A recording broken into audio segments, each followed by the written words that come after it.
So here we have the Seat Alhambra automatic on a 66 plate. I'm going to start off by showing you around the outside of the car, and then we'll hop in and run through some controls on the inside. But from the outside, you can see it's a 5-door car. Those side doors on the Alhambra will open and slide electrically, and you can do that off of the key, as you've just seen me do there. We've also got alloy wheels. Let's start off inside the boot and then work our way around the rest of the car from there.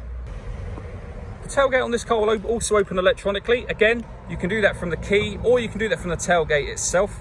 As we approach the back of the car, you can see we have reversing sensors. This car's also got a reversing camera. Currently, all 7 seats are in place. So this is the amount of boot space you have as a 7-seater. Let me show you what it's like with these two rear ones folded down. As you can see, you get loads of extra space if you do that. You can also fold the 3 what are now rear seats, what were middle seats previously, but you can fold those down as well to give you even more space should you need it. Okay, so we're just going to work our way back round to the front of the car, and then we'll hop in and run through some controls on the inside. But now that we've done a full circle of it, you can see it's in excellent condition the whole way round. Just briefly before we climb in, I think that's what we're seeing the interior from this exterior point of view. You get full leather seats, as you can see. The driver's seat is not only electronically adjustable, but it has 3 different memory settings as well. There's plenty to run through on the dashboard, so let's hop in and we'll do that right now. Okay, now that we're inside the car, we're going to start with the dials. On the left-hand side, we have the rev counter, and on the right-hand side, the speedometer and fuel gauge. In the middle, you can see the total miles for the car, which are 24,641. The information displayed above that can be changed using buttons on the steering wheel. So we're on the audio menu at the moment. We've got the navigation menu, telephone, assist system, settings, and multifunction display. So this is your kind of driver menu where you'll get all your trip computer information. If we back out to the steering wheel, the buttons I was using to do that are here. We've also got voice activation over that side.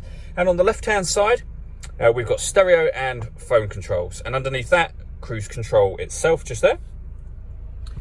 In the center, we have the touch screen, so you can swipe through any of the things on here, or you can use the buttons down the side. So for example, with the radio, you'll be able to see that this car has got DAB, FM and AM radio. If you want to listen to your own music, you can do. You can either go back to the menu where we were just a moment ago, or just press the media button from there, and you'll be able to see the ways in which you can listen to your own music. One of those ways is Bluetooth audio. So once you pair your phone, obviously you can make and receive phone calls, but you'll also be able to listen to your music as well. Pairing your phone is done by pressing the phone button, and then you'd hit find telephone and follow the instructions from there.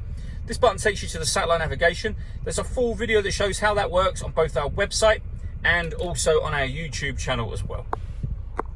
Below that, we have dual zone climate control, so you can adjust the passenger and driver temperatures, the fan speed up and down from here. You can determine where you'd like the air to be distributed. That button turns the air conditioning on and off, so it's on at the moment, off, or back on again. Or you can hit auto. The car will now take control of the direction of the air and the fan speed in order that it maintains the temperatures that you've asked for. So override that, just readjust the fans, put it back on whatever setting you want it on here. We've also got heated driver and passenger seats, both with 3 different heat settings each.